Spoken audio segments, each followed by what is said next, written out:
10 में 32, ठीक है। हाँ अब इधर पढ़ाते हैं। सोडियम के पास में कितना एटॉमिक नंबर होता है?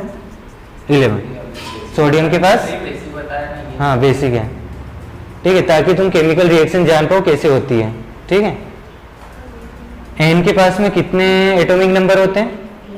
11। और ये डिसाइड कैसे होते हैं? एक एटम होता है, ठीक है, एटम के पास में कितने इलेक्ट्रॉन्स और प्रोटॉन्स है उससे डिसाइड होता है कि उसका एटॉमिक नंबर कितना होगा, ठीक है। अब मतलब यदि आपको एटॉमिक नंबर पता है तो इलेक्ट्रॉन्स और प्रोटॉन भी पता है। इलेक्ट्रॉन्स कितने होंगे इसके पास, बताओ? अरे यार देखो, एन का एटम है, एन का सोडियम का एटम है, उसका क्या जो एटॉमिक नंबर है कैसे डिसाइड होगा? उसके पास कितने इलेक्ट्रॉन्स है या प्रोटॉन है, या प्रोटॉन, या तो इलेक्ट्रॉन लो या प्रोटॉन लो, दोनों बराबर होते हैं। हमेशा हर एक एटम के पास में इलेक्ट्रॉन और प्रोटॉन इक्वल होते हैं, याद है? एटम के पास में इलेक्ट्रॉन और प्रोटॉन इक्वल होते हैं, इसी वजह से वो क्या होते हैं? स्टेबल। इसी वजह से वो स्टेबल होते हैं। यदि कोई एक ज्यादा हो जाए तो क्या होगा? अनबैलेंस होगा, जिसकी वजह से स्टेबिलिटी कम हो जाएगी, ठीक है। तो किसी भी एटम के पास में क्या होते हैं? इलेक्ट्रॉन्स और प्रोटॉन इक्वल होते हैं, इसीलिए उसको बोलते हैं कि वो न्यूट्रल होता है। क्या होता है? न्यूट्रल होता है, ठीक है। लेकिन ये जो जितने भी एटम्स, हाँ अब इलेक्ट्रॉन्स बताओ कितने होते हैं सोडियम के पास? 11 इलेक्ट्रॉन हो जाएंगे, क्योंकि इलेक्ट्रॉन से एटॉमिक नंबर डिसाइड हो रहा है, तो एटॉमिक नंबर से क्या डिसाइड होगा? इलेक्ट्रॉन, ठीक है। जितने एटॉमिक नंबर उतने इलेक्ट्रॉन्स। अब हम इसको में फिल करते हैं उसको, ठीक है। एटम का शेप बनाते हैं, सबसे बीच में क्या होगा? न्यूक्लियस। न्यूक्लियस के अंदर क्या होते हैं? प्रोटॉन और न्यूट्रॉन होंगे, ठीक है। प्रोटॉन कितने होंगे? प्रोटॉन कितने होंगे? जितने इलेक्ट्रॉन उतने प्रोटॉन, तो कितने होंगे? 11, ठीक है। यहाँ पे तो 11 प्रोटॉन रखा गया। अब इलेक्ट्रॉन को कैसे जमाएंगे? के के अंदर कितने आ सकते हैं? 2, के में 2 आते हैं। के में कितने इलेक्ट्रॉन्स आएंगे? 2 इलेक्ट्रॉन्स फिल होंगे बस, ठीक है। और के के बाद क्या आता है? एल। एल में कितने होंगे? 4, 5, 6, 7, 8। टोटल कितने हो गए? 1, 2 और 8, 10। एक का क्या करेंगे? एक और ऑर्बिट बनाना पड़ेगा, तो यहाँ पे क्या करेंगे? 1। क्या करेंगे? 1, ठीक है। अब बताओ, ये चाहता है सोडियम। नोबल गैस पता क्या होते हैं? हीलियम, आर्गन, क्रिप्टॉन, ये सब क्या होते हैं? Noble gas. ये किसी और से रिएक्शन नहीं करते हैं। किसी और से रिएक्शन क्यों नहीं करते हैं? क्योंकि इनको इलेक्ट्रॉन्स की ना तो लेने की जरूरत है ना तो देने की जरूरत है, ठीक है। हर इंसान ये चाहता है कि हम ना तो किसी को पैसा दें ना तो किसी से ले, स्टेबल रहें, क्योंकि लेन देन में क्या होता है? टेंशन, ठीक है। किसी से लेंगे तो भी टेंशन क्रिएट होगा, किसी को देंगे तो भी टेंशन, लेने का टेंशन रहेगा। इसीलिए हर एक एटम क्या चाहता है? कि हम स्टेबल कंडीशन में रहे, नोबल गैस की तरह। नोबल गैस क्या होते हैं? जो तो ना तो किसी से इलेक्ट्रॉन्स लेते हैं ना तो किसी को देते हैं। अब ये देखो, इससे पहले जो था सोडियम से पहले क्या आता है? आर्गन। क्या आता है? ठीक है। आर्गन के पास में क्या? सोडियम से पहले आर्गन आता है, हाइड्रोजन हीलियम, नियोन आता है शायद, नियोन। क्या आता है? नियोन आता है, ठीक है। नियोन के पास में कितना एटॉमिक नंबर है?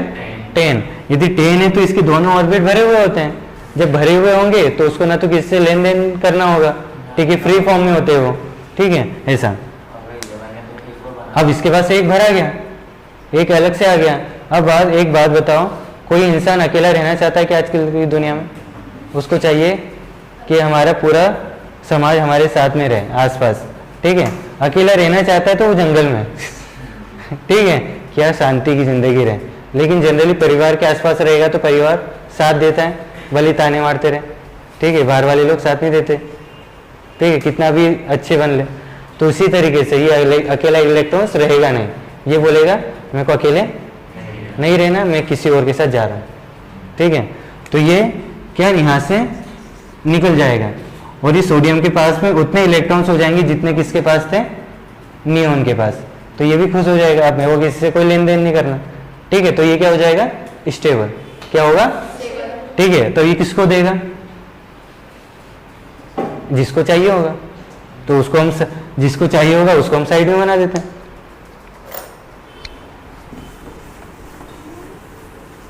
ठीक है, ये सोडियम का क्लोरीन का जो एटॉमिक नंबर होता है, क्लोरीन का एटॉमिक नंबर होता है 17। ठीक है, यदि हमने इसको बनाया तो बीच में कितने बनाएंगे? प्रोटॉन। प्रोटॉन कितने होंगे? 17, क्योंकि जितने एटॉमिक नंबर है उतने ही प्रोटॉन और इलेक्ट्रॉन्स होंगे। हमको इलेक्ट्रॉन्स कितने फिल करने पड़ेंगे इसमें? अब 17। जितना एटॉमिक नंबर है उतने ही इलेक्ट्रॉन्स, उतने ही प्रोटॉन्स।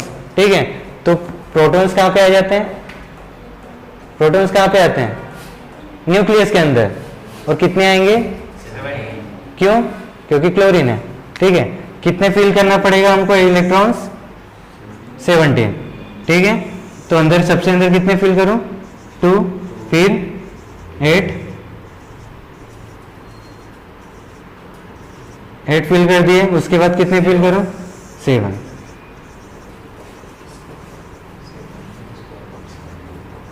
देखो, हमेशा हर एक एटम को चाहिए या तो उसका अंदर का ऑर्बिट कंप्लीट रहे या इलेक्ट्रॉन्स 2 रहे, या तो उसके पास में उसके बाद वाले में 8 भरे रहे। ठीक है, या फिर उसके बाद वाले में 8 भरे या फिर 18 भरे, 8 भरे या 18 भरे।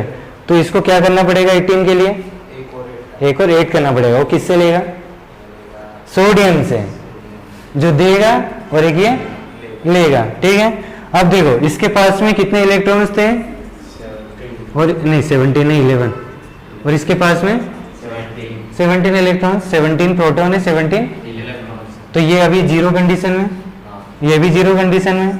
लेकिन हमने क्या करा? इसमें से एक इलेक्ट्रॉन दे दिया, एक इलेक्ट्रॉन, तो इसके पास में 17 प्रोटॉन हो जाएंगे और 16 इलेक्ट्रॉन हो जाएंगे। और तो प्लस माइनस करो तो क्या होगा? चार्ज कितना बनेगा? +1। ठीक है, क्योंकि प्रोटॉन को क्या बोलते हैं? Plus charge. ठीक है, प्रोटॉन की वजह से कौन सा चार्ज आता है? प्लस। ठीक है, अब यहाँ पे क्या होगा? एक इलेक्ट्रॉन्स ये ले लेगा, तो इसके पास में 18 इलेक्ट्रॉन्स हो जाएंगे और 17 प्रोटॉन हो जाएंगे। तो चार्ज क्या बन जाएगा? -1। ठीक है, इसीलिए सोडियम के ऊपर क्या आता है? +1 और क्लोरीन के ऊपर -1। ठीक है, अब ये दोनों आपस में मिलके क्या बना लेंगे? बॉन्ड बना लेंगे। ठीक है, तो इस क्या बन जाएगा? ये NaCl। ठीक है, NaCl के पास अब कोई चार्ज नहीं है ना, ये माइनस और ये प्लस मिलके 0 हो गए, ये आपस में स्टेबल हो गए। स्टेबल हो गए ना? कैसे बना? समझ आया? पॉजिटिव चार्ज कैसे बना? बताओ आयुष। तो इसने एक इलेक्ट्रॉन दे दिया, तो इसके पास एक नेगेटिव पॉइंट कम हो गया, तो पॉजिटिव ज्यादा था, इसके पास +1। इसके पास एक इलेक्ट्रॉन एक्स्ट्रा हो गया, जिसकी वजह से इसके ऊपर कौन सा चार्ज आ गया? नेगेटिव चार्ज आ गया। ठीक है, -1। ठीक है, अब ये दोनों आपस में बॉन्ड बनाएंगे और क्या बना लेंगे? NaCl। ठीक है, ऐसे ही पूरी दुनिया बन रही है। जैसे Cl, एल्यूमिनियम के ऊपर कितना प्लस आता है? 3+। क्यों आया? क्यों आया होगा बताओ? जितने प्लस मतलब उतने उसने इलेक्ट्रॉन्स सामने वाले को दिए हैं। उसके ऊपर जितना प्लस है इसका मतलब उसने सामने वाले को दिए हैं। ठीक है, अब बताओ, ये अकेला नेगेटिव है, ठीक है, और ये 3 पॉजिटिव है, तो ये कितने लोगों को दे सकता है इलेक्ट्रॉन? ये एक इलेक्ट्रॉन ले सकता है और ये 3 दे सकता है। तो क्लोरीन जैसे इसके पास में कितने आ जाएंगे? 3 आएंगे, क्योंकि ये कितने को इलेक्ट्रॉन्स दे सकता है? 3 को दे सकता है। क्लोरीन जैसे को 3 को दे सकता है, तो क्लोरीन 3 क्लोरीन इससे ले लेंगे और क्या बना लेंगे? AlCl3, aluminium chloride. ठीक है, ऐसा होता है। और बताओ, Ba क्या होता है? जैसे 2+ है, Be 2+ है, Be, ठीक है, Be 2+ है और Cl 1 नेगेटिव है, तो क्या बनेगा? तो ये 2 Cl को लेगा और क्या बनाएगा? BeCl2। Mg के पास में 2 प्लस होता है, Cl के पास में 1 नेगेटिव होता है, तो क्या बनेगा ये Mg क्या बनेगा? हाँ समझ गए कंपाउंड कैसे बनते, समझ आ गया कैसे बनते हैं? आपस में इलेक्ट्रॉन्स को शेयर करके बॉन्ड बना के इलेक्ट्रॉन्स लेन देन कर लेते हैं एक दूसरे से, जिससे क्या बनता है वो एक कंपाउंड बनता है। ठीक है, अब हम केमिकल रिएक्शन जो पढ़ने वाले थे, आया समझ? क्या होगा? कुछ भी नहीं समझ आया? ठीक है, अब बताओ पॉजिटिव चार्ज क्यों आया? पॉजिटिव चार्ज क्यों आया? पॉजिटिव चार्ज कब आता है? जब वो इलेक्ट्रॉन्स डोनेट करता है, इलेक्ट्रॉन्स को डोनेट करेगा। और नेगेटिव चार्ज कब आएगा? और कितने, जैसे 3 प्लस है तो उसने कितने इलेक्ट्रॉन्स दिए? 3। ठीक है, जितना चार्ज उतने इलेक्ट्रॉन्स का लेन देन। माइनस में भी ऐसे ही रहता है क्या कि 3 माइनस हुआ तो उसने 3 इलेक्ट्रॉन्स लिए हैं, तो 3 पॉजिटिव है तो 3 इलेक्ट्रॉन्स दिए हैं। आया? ठीक है, ऐसा है। समझ गए कैसे केमिकल्स बनते हैं बॉन्डिंग बना के? ठीक है, हाँ डस्टर से मिटेगा अच्छे से, अभी थिनर से मिटाना है ना। बाप रे बाप, नीला कच्छ हो गया।